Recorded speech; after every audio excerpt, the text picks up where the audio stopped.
Hi, I'm Daniel Likus, and welcome to Book 101 Review.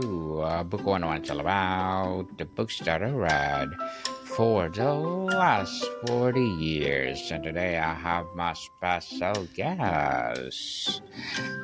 He's an entrepreneur as well as a fellow podcaster, no other than Mr. Patrick Francey.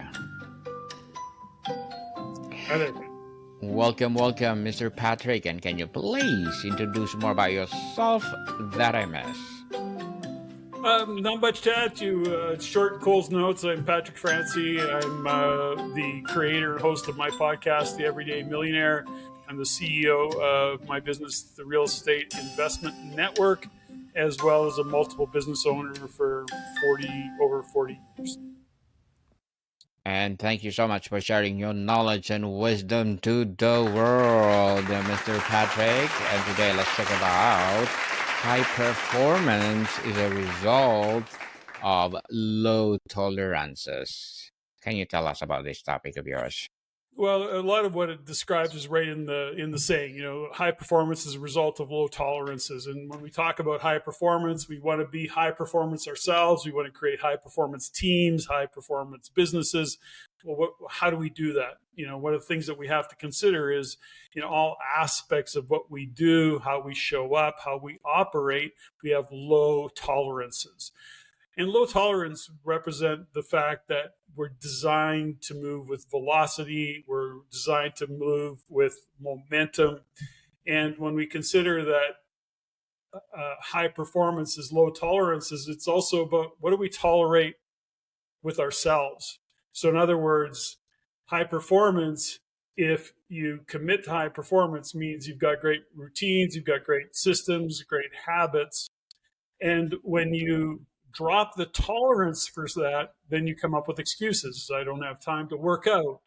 I'm not being very creative today. And you start to have all these reasons to not move forward. And that's because we don't have low tolerances. We have, we are just prepared to let things slide. So when we tolerate things with ourselves, our performance lowers. And that is the case with our teams and with our businesses as well. Mr. Patrick, how would you become having a high performance in all the things that you're doing in your business, in your podcast? Can you give us a tips? Yeah, well, some of it is about design. In other words, it's design of systems and, creating the right environment for you to succeed. So when we create the right environment, when we create the right culture within our teams, we set standards, we set benchmarks, and then we have the discipline to fulfill on them. So I'll use a working out as an easy one to use as an example. But, let's say you commit to working out 4 days a week and you have a specific goal of, let's say, a weight management that you're doing. And then you have to then have the discipline to follow through. But sometimes discipline isn't enough. We're human, and so we get distracted and we have bad days and we kind of create excuses to not work out. I'm not feeling so good. It's too hot. It's too cold. I got too much on my mind. And then the next thing you know, we create these excuses. So when we have low tolerances, what we do is we put the environment in place and the structure in place. So maybe I need to get a trainer. Maybe I need to make sure that all of my workout gear is easy to access in the morning. So in other words, I get out of bed, I put on my workout gear. Well, I've already one step towards doing my workout. So a lot of high performance is by design. It's intentional. And that's the case for your business. That's the case for sports teams, for example. You have agreements, you have processes, and you have agreements within the team, for example. And that is something that, for example, in a meeting, how many times do you say we're going to start a meeting at 9:00? And especially in the virtual world today, the next thing you know, somebody on the team showing up at 9:02, 9:05. Oh, sorry, couldn't get logged in. all sorts of excuses rather than prepare and say, okay, I got a meeting at 9, which means I need to start getting online 5 minutes to 9 so that when the meeting kicks off, we go. Now, if we have that agreement as a team, that's it. Everybody shows up at 9 o'clock ready to go. There isn't this 9:05, 9:02, and the next thing you know, the meeting's not even kicking off till 9:10. When you have those agreements in the place with the team, holding each other accountable, and perhaps even having some consequences, the next thing you know, the bar of performance goes up because we all agreed to it, and there's even some consequences that go along with it. Maybe it is if you're not here at 9, you can't get on the meeting. And if you miss the meeting, that's not a good thing. So these are all ways of holding ourselves accountable as well. Mr. Patrick, this philosophy seems to flip the script on the grind culture. Instead of pushing through the pain, you're advocating for removing friction. Why is it removal of tolerations are more sustainable path to high performances? If I understand what you're asking or saying, there's a fundamental is that when you have agreements, when you express what the outcome is going to be, and we all agree how we're going to achieve it, we then within the culture have a high performance culture. So if I am with a team of 10 and we say, okay, this is how we want to host meetings, what's your thoughts? We get input from everybody, how we want to show up, how prepared we need to be. The fact that if you show up at 9, you're late. If you show up at 5 to 9, you're not early, you're on time. So the point is that when we have agreements, whatever they are, the team agrees to it. That's a culture that you agree is high performance. That's what it takes to be a high performance team.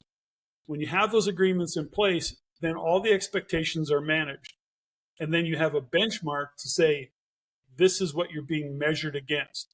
So it's a bit of a standard of performance, but the terminology is really clear. We agree, in this case, as this is an example of the team, is we just have agreements that we don't break, and we hold each other accountable for it.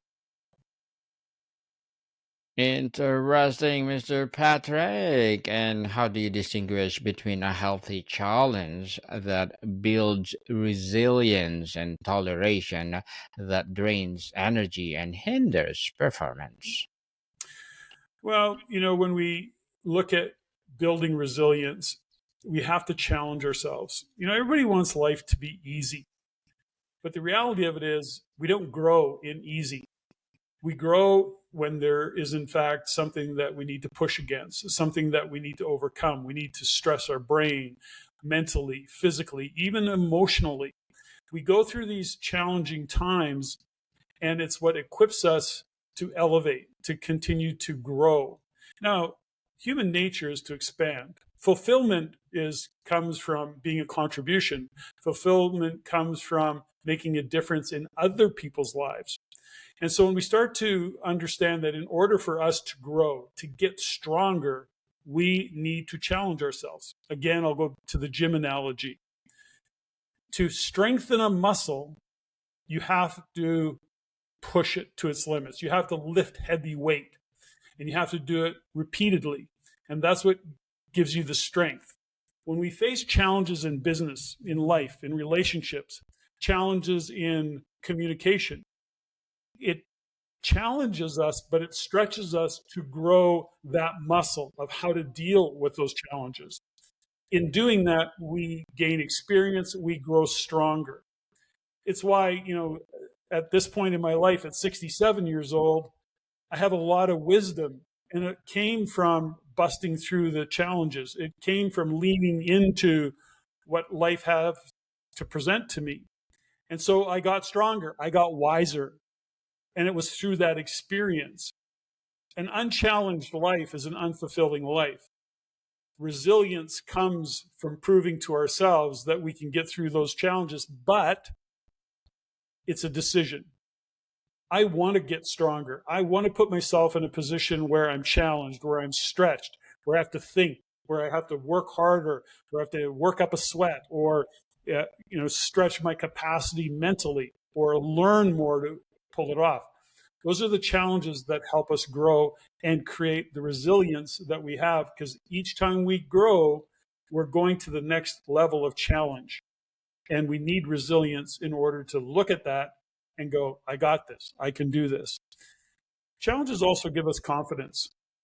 And when we can break through those challenges, when we can overcome those things that we face, we gain confidence. That's all part of resilience. What are the most common yet often overlooked silent energy leaks that people tolerate in their daily lives that, well, always they're crashing to their potential?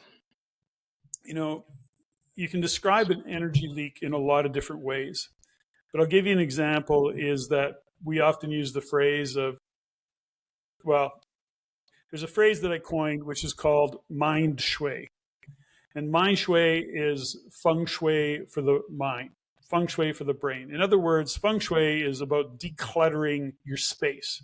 We think about feng shui and it makes sense to us. We understand energy and flow and the impact of feng shui. But MindShui is feng shui for the mind. It's clearing the clutter of the mind. And when we start to learn how to do things like journal or meditate or recognize our hidden beliefs, those are all energy leaks, mental energy leaks that create even physical exhaustion. And so energy leaks are also about incompletions.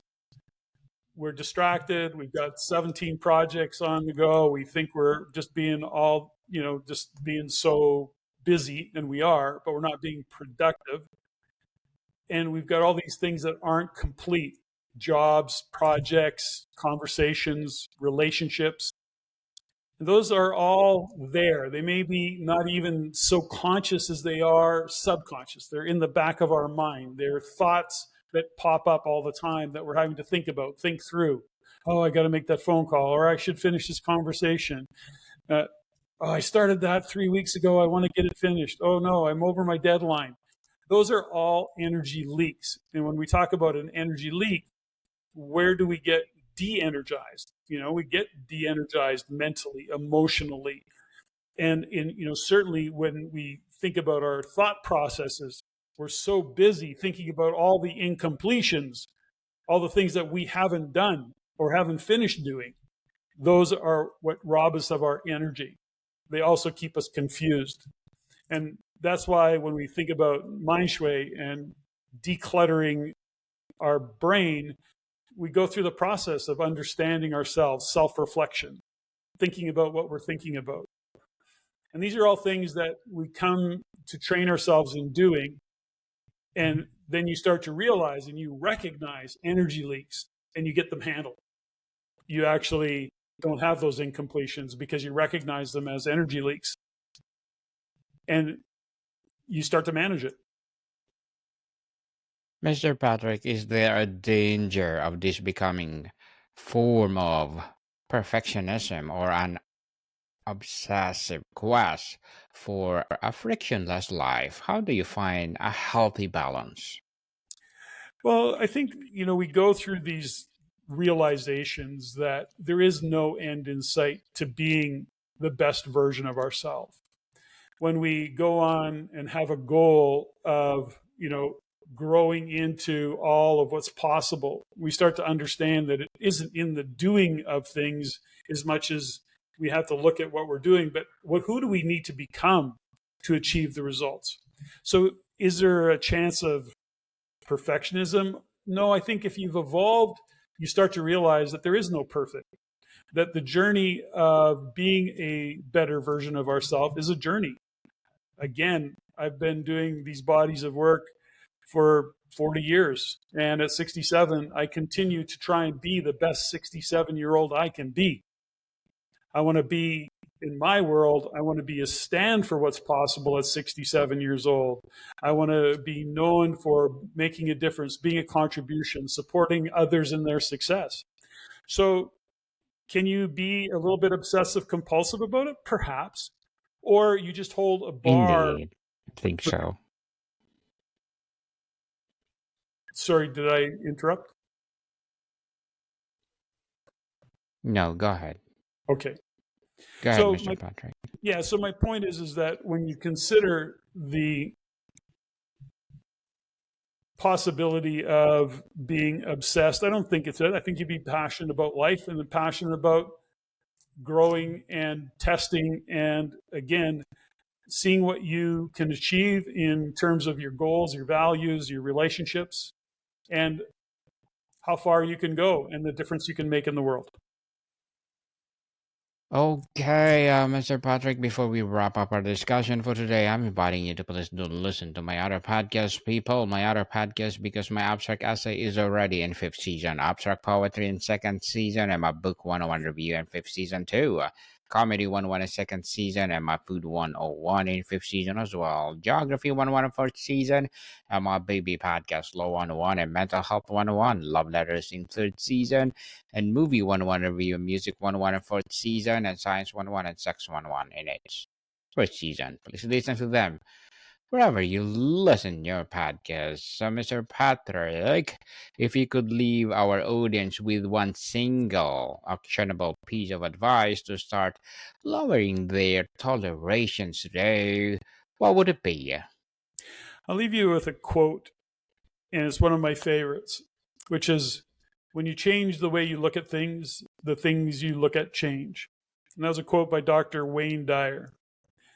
When you change the way you look at things, the things you look at change, which is to say that in our life, our perspective is our perception.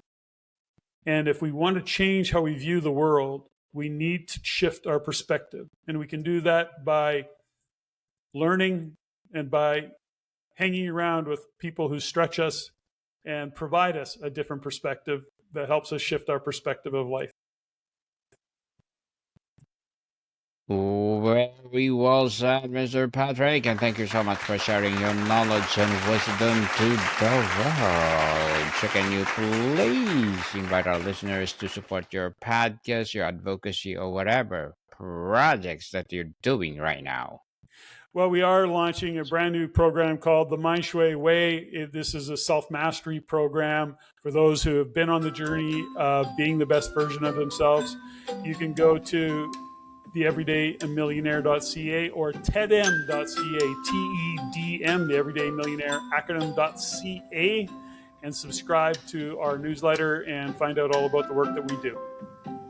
Yes, people. And Mr. Patrick, can you please recommend a book or books that influence your journey? You know, one of the books that had the biggest impact on me in the past couple of years and was very, very insightful was a book called Extreme Ownership by Jocko Willink. Thank you for that recommended book, Mr. Patrick. Yes, people, let's support Mr. Patrick. And if you support him, for sure, more and more empowering episodes of the new podcast, and for sure, the Millionaire or the Everyday Millionaire podcast. So, Mr. Patrick, thank you so much for your time. Thank you so much. More to come, people. See you soon.